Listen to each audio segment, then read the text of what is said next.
Hay experiencias que marcan a los hombres para siempre, los destruyen o les reafirman su propósito y misión de vida, aun si éstas son intensas para mal.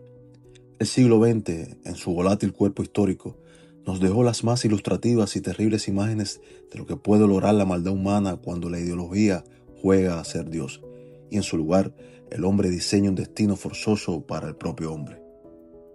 Los modélicos regímenes totalitarios del siglo XX, es decir, fascismo, nazismo o comunismo, hicieron de la experiencia colectiva una pesadilla encarnada en el alineamiento y la obediencia social, en función de una ideología que cobra forma en un partido político. Pero, quizás, la institución que con más intensidad malévola representa la destrucción del hombre por el hombre es el campo de concentración. El campo de concentración no es una simple cárcel o ergástola, tampoco es esclavitud modélica y excede el principio represivo de una prisión, pues un campo de concentración tiene un componente psicológico fundamental, la degradación del hombre mediante la administración del desaliento diario. Es aquí donde aparece Viktor Frankl y su extraordinario y célebre libro El hombre en busca de sentido. Viktor Frankl fue un neurólogo, filósofo y psiquiatra austriaco que experimentó los horrores de 4 campos de concentración nazis, por los que pasó desde 1942 hasta 1945.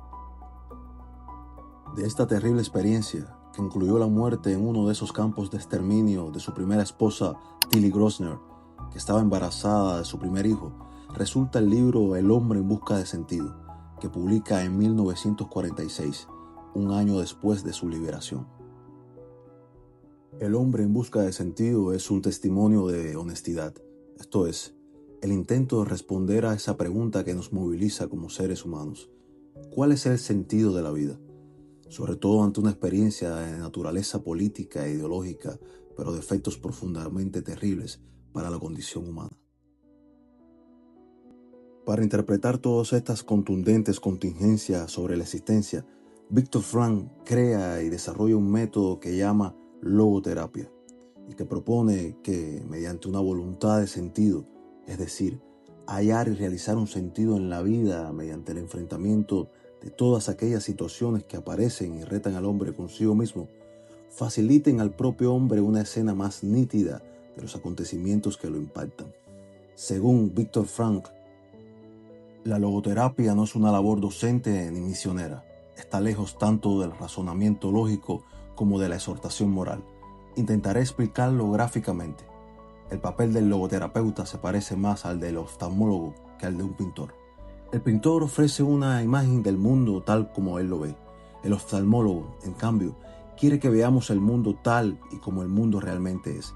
La función del logoterapeuta consiste en ensanchar el campo visual del paciente hasta que visualice responsablemente el amplio espectro de valor y de sentido de su horizonte existencial. La logoterapia no necesita imponer al paciente ningún juicio de valor porque la verdad se impone por sí misma.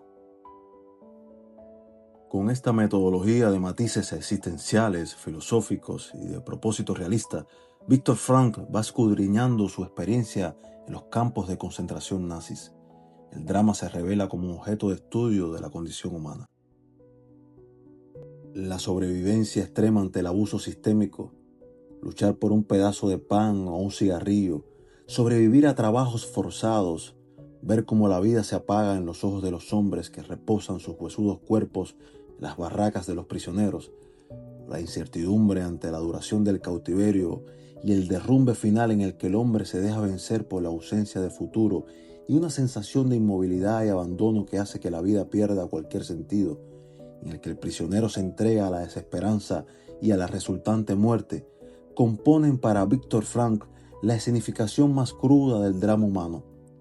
Encontraron un porqué en medio de la más profunda desolación totalitaria que se pueda convertir en una motivación psicoterapéutica y existencial para el hombre vencer las calamidades que, en este caso, le impone a la vida un régimen ideológico y estructuralmente criminal.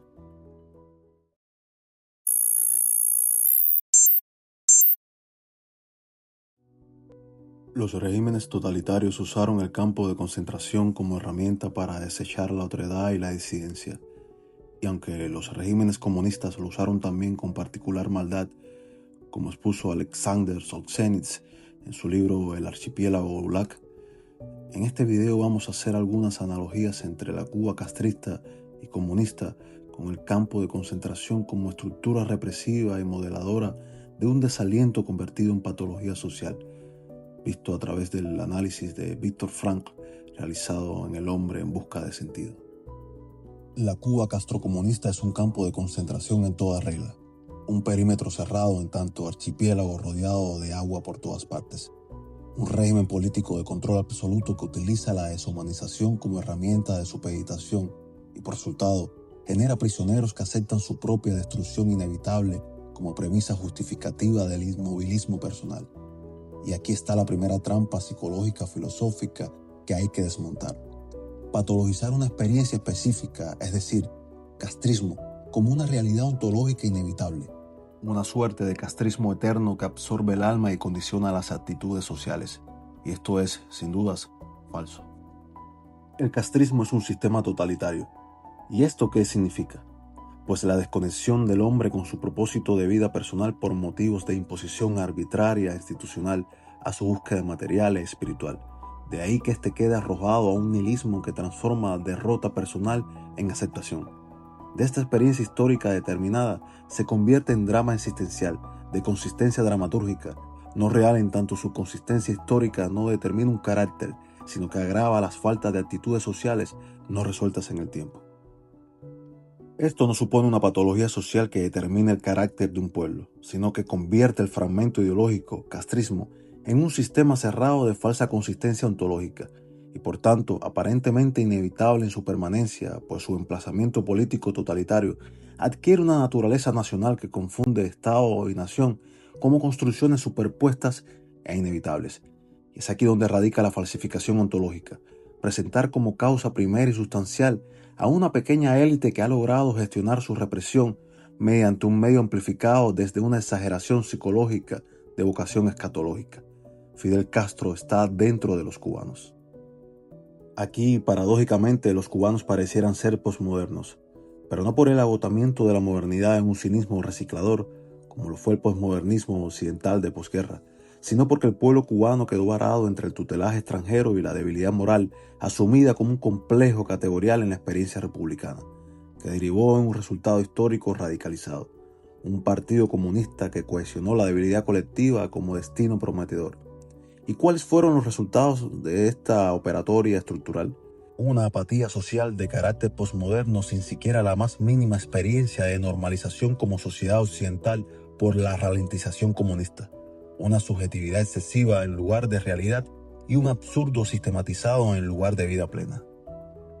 Fidel Castro, además de su criminalidad, asumió la perspectiva de un existencialista vendehumos de intención ideológica, en tanto sustituyó el discurso por realidad, y a partir de aquí sistematizó una estructura coercitiva destinada a inmovilizar, desde la institucionalidad totalitaria, el afán natural del hombre buscar sentido a su vida para encubrir un gran vacío resultante en una revolución eterna. Entiéndase, la cruel dictadura de un partido comunista con el monopolio absoluto del poder.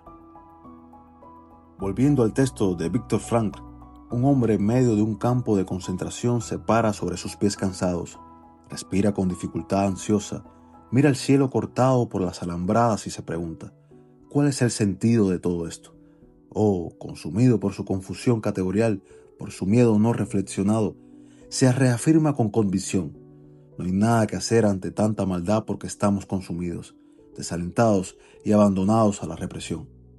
En el primer caso, se intenta responder la pregunta, reconectará con su propósito de vida, asumiendo el sufrimiento como una contradicción integrada a su vida y por lo tanto tenida como situación a ser asumida y rebasada mediante una posición personal en relación con el mundo y su realidad, que es extrínseca a su persona.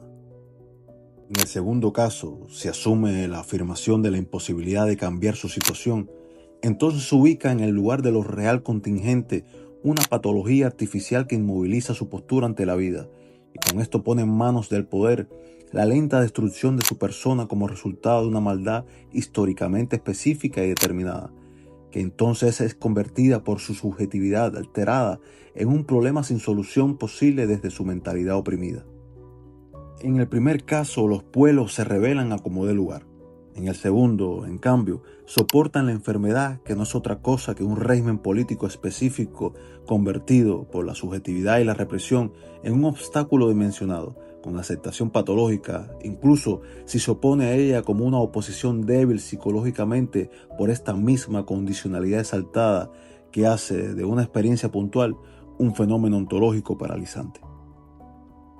El drama reciente de Cuba en estos últimos 67 años ha sido una crisis política que ha dinamitado el tejido social cubano y, por supuesto, ha generado fenómenos que pueden ser inscritos en una dimensionalidad existencial y fenomenológica, en tanto han modelado una manera de vivir y habitar la desastrosa realidad creada por el castrismo para los cubanos. Pero esto no puede justificar una patologización de la experiencia histórica del comunismo cubano, pues esto significaría dimensionar, más allá de sus límites históricos y estructurales, una experiencia totalitaria modélica en tanto su funcionalidad represiva. Y todo esto cambiará, por supuesto, con el tiempo requerido una vez que caiga el régimen atroz implantado por Fidel Castro. Ese día marcará el inicio de un camino que conducirá, con todas las complejidades pertinentes, a la libertad y a la funcionalidad que precisa todo pueblo cautivo una vez se libera, pero sin sombras alargadas innecesariamente, ni angustias que justifiquen un eterno lamento por lo que fue. Si has llegado hasta aquí, por supuesto, te agradezco el interés y te agradecería también que compartieras este video en tus redes sociales, te suscribieras al canal y activaras la campanita de las notificaciones para que ayudes a crecer a este proyecto que tiene como única intención promover la verdad. Muchas gracias.